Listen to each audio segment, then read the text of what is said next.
Tara mga kalagalag, samahan niyo po ako sa araw-araw ko pong dinadaanan ang aking school station dito po sa Rojas Elementary School, Rojas, Las Navas, Northern Samar.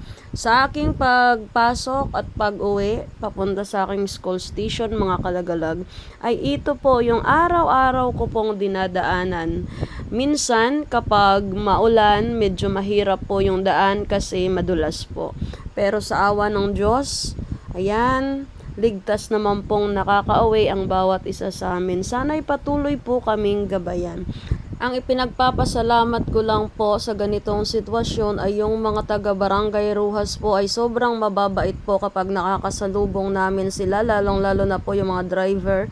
Laking tulong po sa amin yung sila po yung nag-giveaway para sa akin or para sa aming mga teachers, dahil kapag nakikita nila kami na nakakasalubong nila kami, as in kusa po silang naghahanap ng way para pumunta or makagilid man lang at makadaan kami ng maayos. So salot for that, Barangay Rojas, isa yan sa napapansin ko sa inyo.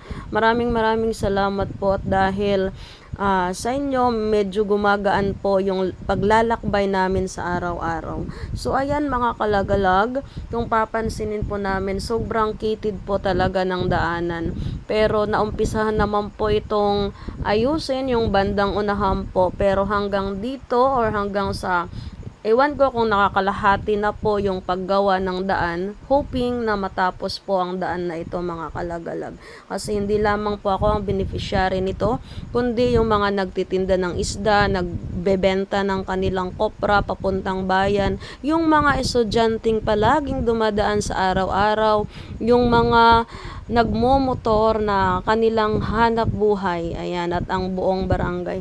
Alam nyo mga kalagalag, kung maayos po ang daanan, ang dami pong opportunity na mag-grow ang isang barangay. Andyan na yung madaming pagkakakitaan, madaming produkto ang papasok, na kahit nga ganito ay meron pa ring sumusubok na mga negosyante na nagbebenta ng kung ano-ano sa barangay.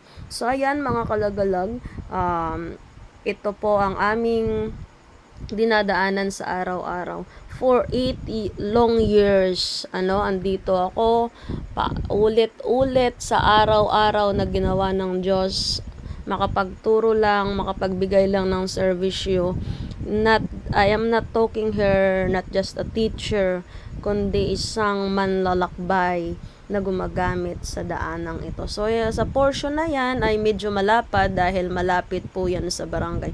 Bagong gawa po ito. We're hoping na continue po ang project sa paggawa. That's all mga kalagalag.